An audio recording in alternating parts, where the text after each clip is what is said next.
There we go. Hello and good morning. Send out the welcome message. Did it work? It worked. Very cool. Okay. James Brackett is there. Hey. Oh, let's adjust so many of the things. Today was a scramble and a half, let me tell you. Morning show class is trying to get a episode of Rocket News out live, and it's just proving difficult over the internet, as it tends to be. Mike, Julia, Luke, Fred, hello, good morning. Hello and good morning. Hope you're all doing well. Hopefully you've got some leisure time planned for the weekend coming up. We're going to try and keep today's lesson a little short.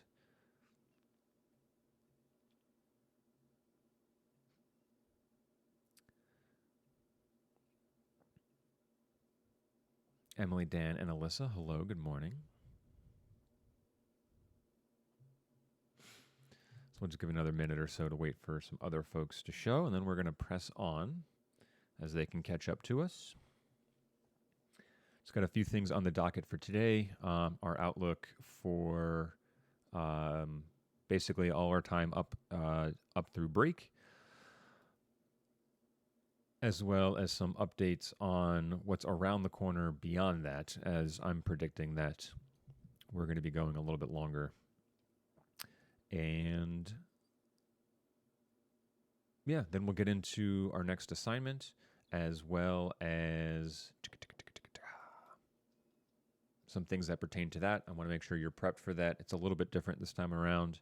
And so we'll make sure that you are well-versed in what to expect, anticipate, and know heading into that. And we'll talk about next week's class schedule, because that too will be a little bit different.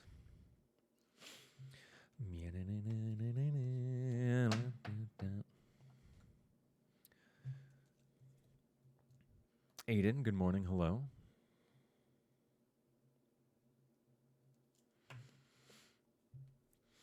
Okay. Oh, shoot. Let me do that first before we start switching into some other stuff.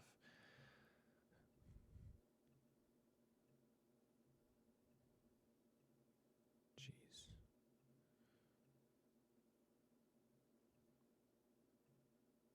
And I think that should be all of it. Okay, cool. All right, so let's press on with today's agenda, and then we'll try and cut you loose with enough time to check some stuff out, double check if you have any questions on the work that's going to be posted in a little bit, and then we can set you off to map out your weekend and next week. Okay, so whoopsie daisy. Cool. All right. So if people are joining a little bit later, they'll catch up to us. That's fine. We're going to press on in interest to respect your time. And that's just kind of where I wanted to start today in regards to what you guys have been doing for me, as well as what we've been doing collectively as a school for the last, well, now we've concluded our second week. And we know that we've got at least 1.5 more before another decision is made, right? I'm sure you guys heard the other day that we're extending this through the end of spring break, and then we will reassess and reevaluate what it's going to look like from there on out. I would anticipate going a little bit longer. I realistically think May at the earliest, but again, that's just my prediction, I suppose. So what I'm trying to be cognizant of is your workload, not just for my class, but for all your classes. And I have no way to predict what other teachers are doing. And it obviously is going to vary student to student.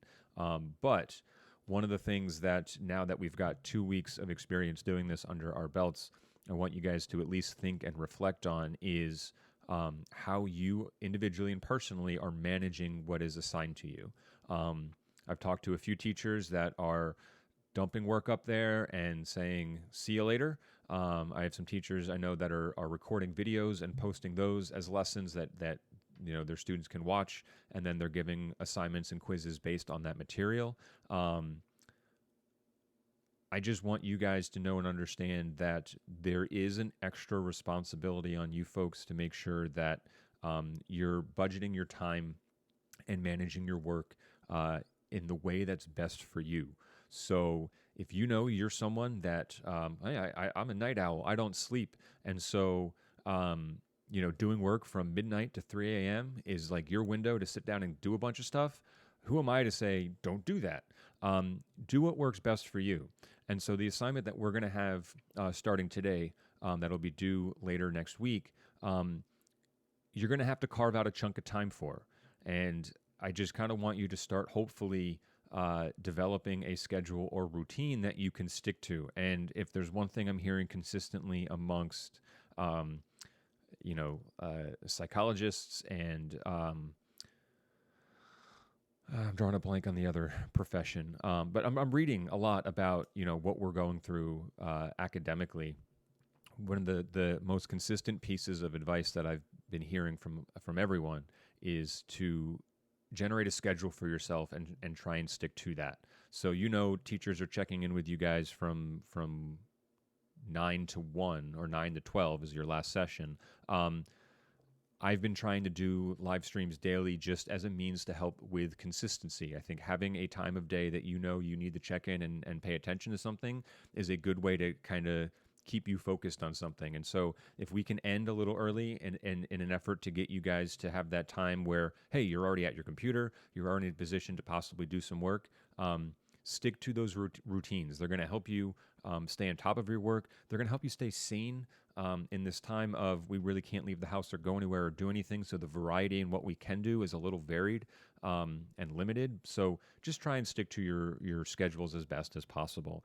All right. That being said, what we're going to get into today is going to be a longer term assignment that, like I said, you're going to have to carve some time out for. Hence the reason why I'm giving you much more time for it. All right. This isn't a very quick turnaround type of assignment. This is going to be something where I'm going to ask you to watch something, and you're going to have some questions and some things to do alongside of that. So before we bounce over to my presentation, I'm realizing now I'm missing a tab that I wanted to go to for show. Where is it? Is this mine or is this yours? This is mine. Okay. I want to pull up the right one here. So, student version, there it is. Cool. All right, what I'm going to be having you guys do this time out as hopefully an effort to wrap up what is our broadcast journalism unit, at least for now. If we're back in school in a timely fashion and we're able to pick up where we left off, we are absolutely going to do that. But I finally heard back from my supervisor and the tech department in the high school about getting access to some video editing software that will be usable at home on your Chromebooks. And what I like about the software is that it's web-based, meaning it integrates with Google Classroom and Google Drive. So in theory, your workflow would look like an example workflow would be, shooting things on your phone, and then from your phone uploading those clips to Drive, and then going to your Chromebook and logging into this browser-based video editor and importing clips from Drive that you can then use to sift through, put into a timeline, do simple animations. There's actually a lot of stock footage, stock music, special effects, and things that are in there. It seems pretty cool. And so I filled out the application to get you guys licenses today. I'm hoping that over the course of the weekend, I will hear back from them so that we can shift into doing some very simple and light video editing projects at home. All right. Hence, that's part of the reason why I wanted to end broadcast journalism with this upcoming assignment, is that it's going to give us a little bit of time, okay, to make sure that we can try and hammer out some kinks in the software. I can learn some things about it so that I can teach you some things about it, and then we can go on from there. All right. I also want to be stated at this point in time that my goal for you also is to have no work for you assigned over break. All right. So the way that the schedule is going to fall is because next week is a a week. I'm still going to see you twice, and then we're going to have the 2 classes before spring break. We might have to kind of fudge a little bit of that time with some very simple, quick response type things heading into break, but that's going to be super easy. So if you're looking at break on the horizon as oh my God, I need some time to myself, it's there, and this is going to be our last hurdle before, from a work standpoint, before we get into spring break. All right. If anything, the class or 2 before, it's going to be a very simple kind of wellness survey type thing just to check in with you guys about some things and some feedback. And then I can use that to reassess while I'm working over break to get things geared up for when we return. And we're going to hope that we go back to school, but I'm going to plan for, in case we don't, this is where we're headed. So if you're just joining us a little bit late, Luke, Nick, Leanna, thank you for coming. Thank you for being here. And of course, you can always check prior parts to the stream later. Again, that's why they're going up on YouTube. So they're archived for your, I wouldn't say enjoyment, but when we cover stuff, at least you have a reference to go back and rewatch that lesson. So that being said, I wanted to get into, and I don't have it near me. Damn it, I put it back. Our simple lesson for today that'll get you prepped up for our assignment that will be assigned at the end of class time today. All right, so what I am going to have you guys do to put a bow on our broadcast journalism unit, at home unit, is I'm going to have you guys watch a film. It is a movie called Spotlight. It came out in 2015, so it's a little bit more recent than the episode of Sports Night I had you guys watch. But it did win an Academy Award for Best Picture, which should give you some indication that the film, in the eyes of those who watched it and critics, is excellent, and it is an excellent film. It's about a investigative journalist team that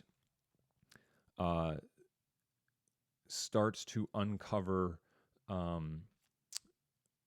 some dealings with the Catholic Church that are less than ethical. What I'm going to try and do for this, and one of my goals for this, is to test you a little bit. And I don't mean like, here's a test. I mean, test your maturity would be the best way I can say it. The content and story elements of this film are a little bit more mature. And so I trust that you'll be able to handle that appropriately and know that you certainly will, given the context. It's arguably a little serious, but it deals with sexual abuse scandals in the Catholic Church specifically. And the film was based on a series of incidents that took place in real life. All the characters in this film, you can Google their names, and information will pop up as it relates to this film and the story and what happened to them, since the movie ended. So in that case, it's a very real story, but it does such a good job at letting people see an inside process of what a team of journalists would do. And so for me, it's important that you guys get a sense of what that looks like. And so, like I said, based on true events, all right, it deals with a group of investigative reporters that work for the Boston Globe, which is a newspaper in Boston, in regards to a sexual abuse scandal inside the Catholic Church. And I know the film's going to challenge you based on content. All right, I also know the film's going to challenge you based on style.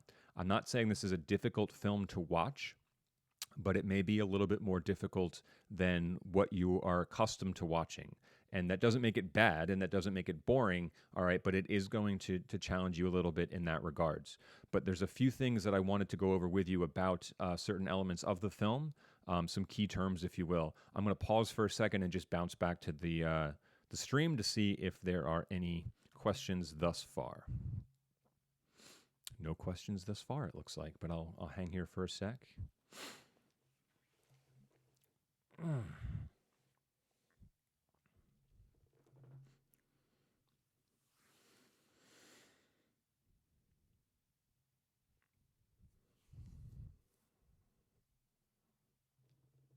at this moment that you guys will probably see the post on Classroom Go Live. I'm just going to ask that you stay with me. I'm going to go through all those things there in a sec just to make sure that you understand it, but also so I can answer any questions you guys have. But hang with me. We won't be super long through this. I just want to cover some key things so that you understand them going into the story. Okay. If you have a question, drop it in there. I'll be back to check in a sec. All right. So some of the key things that I need you to understand heading into this, as from a religious context and from a legal context, there are some terms that get thrown out there that you might be familiar with from like courtroom drama shows or just other films, TV shows, or movies. But there's a lot of things as they pertain to Catholicism that could help to know a little bit as well. I'm not Catholic by any stretch of the imagination, so even I did a little bit of research when I sat down to watch this film again, just so that I can try and help clarify for you as much as possible. All right, so just a few of the key things. All right, investigative journalism, we kind of already hit upon a little bit, but what we've been doing in class has been journalistic reporting, right? So we are using sources to get information to rewrite for broadcast media. And that would be very similar to, as a reporter, going to a location where something is happening and reporting on it. It's similar in context, and where that reporting is immediate. And investigative journalism usually takes a deeper dive into a story's core or like heart, I guess, for lack of a better word. And so this does require usually extensive research, interviews with multiple sources, and a key part of that is that it's over an extended period of time. This isn't something that you would report on immediately, and you're actually going to see in the film some of the discussions that the characters have with the journalism team and the head editors at the newspaper. They want to try and push this story out, before it's done. And there's some resistance there, and you'll hear why that is. And typically these stories, like I said, are a little bit deeper, but they deal with corruption, like really serious crimes, things like treason, cover-ups as they pertain to political stuff or commercial stuff, like businesses and things like that. And so it's just a deeper, more robust form of reporting. It wouldn't be uncommon, and you'll hear it in the movie, they do reports over several months just for one story.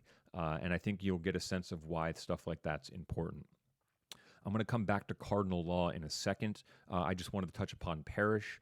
If you've heard that term, maybe in and around the community, if you go to or attend a local church, parish is typically a community-oriented group of people that are associated with that church. And whether that's they work at the church or they are a member of that church, typically a priest will refer to the folks that attend masses and things like that as their parish, and that it could be used either way there. But if you are a priest or a group of people that actually work at the church, they could be your parish as well. Cardinal law in this instance refers to an actual person and their title.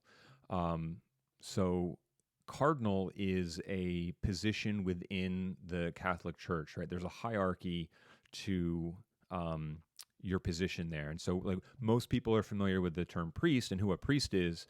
They're towards the bottom of that food chain. And most people are familiar with the Pope, right? The Pope is like the be all end all, top of that pyramid, that food chain, right? What they say kind of trickles down through the rest of their structure.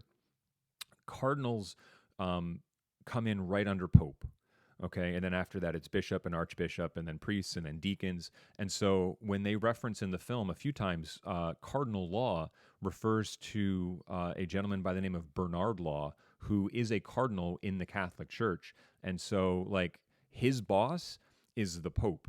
And that should give you some idea of how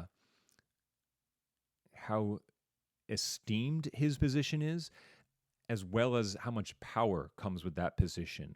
And so you're going to hear that referenced a few times as being a significant player in the story, but you never actually see him in the film. He's just referenced there, okay? I'm going to pause here before I get to the last slate of legal terms. I'm just going to bounce back and see if anybody has any questions thus far.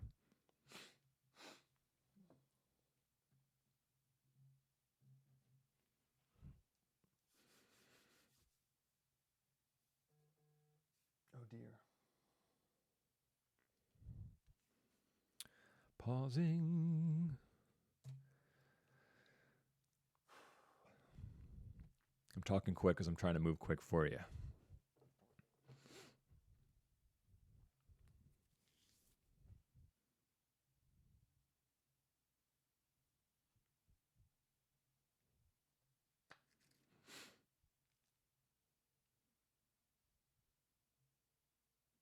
All right, we're going to bounce back. Okay, cool. So, last set of key terms deals more with the legal end of things. Early in the film, they're going to reference something referred to as a statute of limitations. And in this case, they're specifically going to refer to the statute of limitations as it pertains to victims of sexual abuse.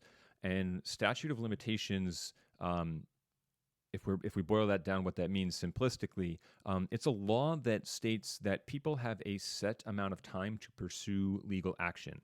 And as it's referenced specifically in this film, is they are discussing trying to reach out to victims of sexual abuse to put in a legal claim, all right, press legal action before that statute is up, all right? And statute of limitations could vary by crime and by state. And so I believe, I don't know what it is for New Jersey, but we'll just say hypothetically, if one of these characters in the film, all right, is a victim of sexual abuse, they may have a year to 3 years to come forward and claim that and then pursue legal action. All right, after 3 years, regardless of if they were in fact sexually abused, they cannot pursue that legally any longer. Their statute of limitations is up.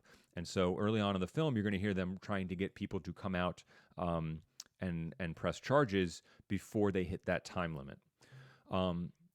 The term disbarred refers to the process of removing a lawyer's legal license and thus their ability to practice law. Lawyers, after a typical 4-year university, would go on to law school. From there, they would be eligible to take the bar exam, and the bar exam is kind of like the SATs for lawyers. They need to pass that in order for the state in which they are taking the test to say, you've shown that you can practice law. Here is a license, all right? However, you are subject to that license being revoked if you do something unethical, unmoral, or illegal. And so there are 2 lawyers in the film that are featured pretty heavily, and you'll commonly hear them say that there is certain information they can't give out, and usually that's because there is fear of being disbarred. And so I just if that term comes up, now you know that it means a lawyer would lose their license and their job. And it's a means to keep lawyers in check and keep them ethical and make sure that they're practicing things that really kind of is self-governed, right?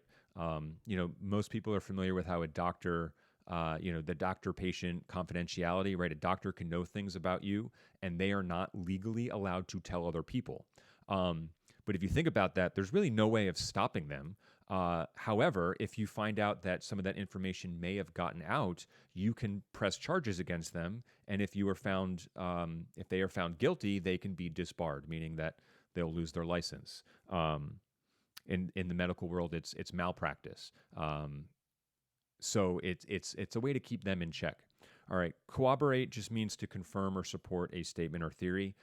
So this would be something along the lines of, let's say Lucas was testifying that he saw someone commit a crime, and he said that I was there with him, and I was also able to see that. I might be asked at a later point in time by a judge, by a lawyer, by a detective, by a police officer, if what Lucas had said was true. And if I said yes, then I am corroborating that evidence, meaning I am giving a secondhand approval of something that was said that I can say is truthful. That doesn't always mean it is truthful. It just means that I'm supporting that person's claim.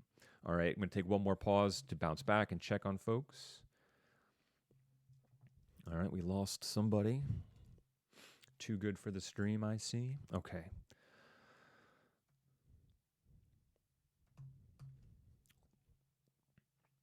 So, like I said, one of my goals is to challenge you a little bit, both with the content, all right, as it is a little heavy, but it's all based in real things that happen. And I think when you start to hear some of the numbers, some of the statistics that they get into, I'm hoping you find that a little shocking, a little disturbing, a little eye-opening. There's nothing in this film that is sexually gratuitous. All right, there's no like sex scenes or awkward, uncomfortable sexual abuse scenes. There are characters that talk about things that have happened, and by design, those are made to feel or make you feel a little uncomfortable. But that's where I think your maturity will be able to handle that appropriately. All right, my second half of that would be to have you watch something that's outside your comfort zone. I'm sure many of you might not have known this film existed. I'm sure if once you knew it did, you probably wouldn't sit down and choose to watch it on your own. And that's part of the reason why I selected it as well. When I told a few of my teacher friends that, oh, I'm going to have my TV1 class watch Spotlight, the immediate reaction was like, oh my God, that film is great. And so I know it's not something that you would seek out on your own to sit down and watch, which is why I think it's okay for me to assign that, because at some point you might have a reference for something in this film and you'll go, oh, I saw a movie about that, blah, blah, blah, blah, blah. All right, that's part of the reason why I think getting exposure to this is good.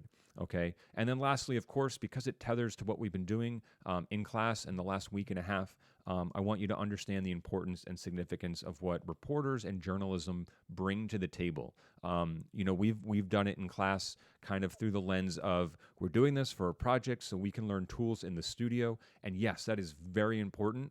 All right. But what kind of gets lost in that a little bit is the significance of what these people do, not only day by day, but like hour by hour, on reporting on things and investigating things and uncovering things that, might be uncomfortable. And then the morals and ethics that come with having to report that. And I know we've talked about that a little bit, and that was certainly a response that you guys gave in your sports night assignment. All right. So what this assignment is going to look like, and I'll show you the classroom post in a sec. Okay. Is that the film's up on Google Classroom for you to watch. All right. It is 2 hours. All right. So I want you to think about, all right, when can I carve out a chunk of time to sit down and watch this? All right. Now, for you folks, I understand that we are meeting next week on Tuesday and Thursday. However, in an effort to get you to understand how important it is for you guys to schedule yourselves with all your other work, all right, and knowing that this is a longer chunk of time for this assignment, I am not going to anticipate it being completed from you until Friday. I know we don't meet on Friday, all right, but I'm giving you that extra day, one, to keep it in line with my 8A classes. I don't think it'd be fair if I assigned it to them yesterday and it's due on Friday, that you're getting it a day later and it's due a day earlier. So by the end of the class times on Friday, 1 o'clock on Friday is when this is going to be due. All right. What that's going to look like for Tuesday and Thursday. Tuesday, I still want to have a scheduled check-in just to see how you guys are coming along with your assignment. It could be an update and then you're out. I could be here to answer questions. If hypothetically you've started the film and you've made it 20 minutes and you're just like, I'm totally confused and lost. I don't understand this. Pop out on Tuesday. All right, we'll start at our normal schedule time.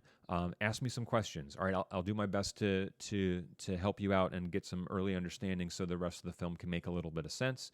All right, Thursday, what I may actually try and do is screen parts of the film. All right, as they like live, so that I can talk about them as they're happening. I may try and coordinate this with my 8A classes. So if I am allowed to stream the film, and YouTube might just flag that immediately, I might pick like a Wednesday or Thursday, probably Wednesday, to say, hey, all my TV1 classes, Wednesday at 1 o'clock, I'm going to air this film and we'll be there to talk about it. We can ask questions and things like that. So we're still going to stick to keeping our routine on Tuesday, Thursday, and then it's going to be due on Friday. All right. We're going to have a discussion on it on Monday, okay, which is the 6th, which I'm going to ask full participation on. I'm going to have some questions for the chat, and my aim in that is that we're not going to have an assignment before break, And so that might take us to a spot where on Wednesday we have a rather light class, a check in, a hey, and then enjoy break. So, like I said, this is going to be the last hurdle before spring break. All right, I'm going to bounce back here and take a look. Nicholas, hello. Sup to you as well. All right, the last thing I'll do before we wrap on the day, I'm just going to pause and see if there's any questions, is I'm just going to move through very quickly with you the Google Doc that I put up. All right, so on Classroom, you're going to see that there are 3 attachments, one of which is the film. All right, one of which is the PowerPoint slides that I just went over, and the last one is the doc that you'll be filling out. All right, and I'll give you some tips on that as well before we pause for any last minute questions, and then we'll wrap on the day. Of course, all right, you guys know that you can visit these links as pre-recorded videos. So if you want to go back and reference this whole chat we're doing now, next week as a refresher before you get into that film, they're there, all right, and that's why they're there. So we're going to bounce over here, all right, Classroom post, check out. Okay, so the analysis is up there. Everything's up there. The video, you should not have an issue playing back.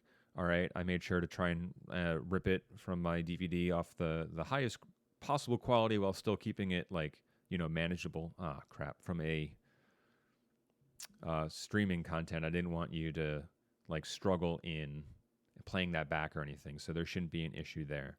All right, the document that's attached, all right, is more of a packet, but I really put some time into trying to make this a little bit easier for you. So let me move through this very quickly. All right, all the terms that we went over just now in this presentation are at the top here. Okay, so you get a quick reference for those. That's one less tab you may need to keep open. All right, you have the definitions there. The reason why I wanted to go over it together as a class is, well, if you're a visual learner, sometimes hearing that and with some longer explanation, it's better than just reading it off the page. All right. Below that, I kind of made a cast of a characters chart for you for reference. There's not a very large cast, all right? And so these are faces that you're going to see throughout. There's not a wide range of characters, but I also understand that when you're sitting down to watch something, you might find an answer to a question later on. You're like, wait, who is that character? I know what they look like, but I forget their name. Boom, here you go. You got the character's name and then a picture of the actor from that film, all right, for reference. So I thought that might be helpful for you, so I wanted to take the time to do that. And then as we get into the questions, all right, the first series of questions are all based on the film, all right, to check to make sure that you're not only watching, but the order of these questions, okay, follows the story of the film.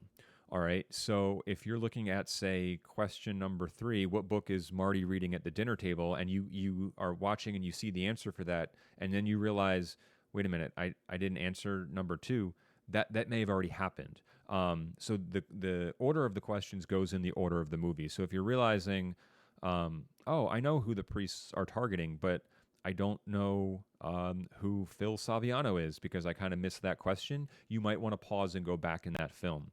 And so my suggestions in helping you to go through these questions is to really make an effort to sit down and watch the film, again, for lack of a better word, academically. All right, sit down at a desk, have the film open in one tab, have your answers or the worksheet in another, and feel free to pause, go answer some questions, come back to the film. You can scrub back and rewind if you need to rehear something again. I found that sitting down with a notepad and taking notes made me pay attention a little bit more. I think that if your mindset is, all right, I'm getting into bed for the night, I might as well throw this film on, that's probably not the best way to watch it, okay? And if your family or if you got younger siblings, I would maybe refrain. But if your parents or older brother and sister are, trying to find something to watch, maybe you go, hey, family, I have this assignment for Mr. Leonard that's about this. Would you want to watch it together? And hook that Chromebook up to the TV in the living room, sit down and watch together. And then I can answer emails as to why parents are angry that I'm giving them a movie about sexual abuse in the Catholic Church. So these questions you can kind of answer in short format All right. Some of them are asking for numbers. Just feel free to type those in. Okay. Down below, these are going to be your more in-depth questions. All right. Where I'm going to want a little bit of insight and your opinion on some things. So just make sure we're following the sentence guidelines there. Try and keep those formal. All right. And know that, yes, even in scrolling through this, you're probably like, oh my God, that's so many things. We got the rest of today, Saturday, Sunday, Monday, Tuesday, Wednesday, Thursday. It's due Friday before 1. All right, you can argue that out of 8 days, all right, you can carve 2 to 3 hours, all right, to watch a film and do this assignment. That's going to be my ask of you for now. All right, I'm going to bounce back to my cam shot. All right, because that's going to be a wrap for today, but I will hang here for a minute or two to see if you guys have any questions on things. Or questions on the assignment, expectations on the assignment. All right, just know that because the newscast project was due for you today, it's most likely going to be graded tomorrow, but what I've been doing is to try and stay on top of it. I've been just, if work's not getting in, I've been reaching out to parents. And so I don't want to see you guys start to shirk some work because I know if I'm going through and I see, all right, the last 2 assignments weren't done and they didn't check into a live stream, I'm just going to start reaching out to follow up and make sure things are okay at home. So I'll hang for a second here. We'll say at 7:37.5 that our class is formally over. If you want to bounce, go for it. I would strongly recommend reading through your questions. Even now, if you want to glance through, and if you catch anything that you want to ask while I'm here, I'm going to hang back for a little bit. All right. But otherwise, enjoy your weekends. Okay. Find a rainy day to watch this. I feel like every other day we've had good weather, and in between we've had bad weather. So if we got a crappy day out, perfect day to curl up and watch this movie. But just do so academically, and we'll check base with each other on Tuesday and Thursday, and then it's due Friday by 1 o'clock. All right. So again, I'll hang here if there are any other questions. Otherwise, I'm going to kill the stream in about 2 minutes. All right. Ask away. Otherwise, have a wonderful weekend. Adios.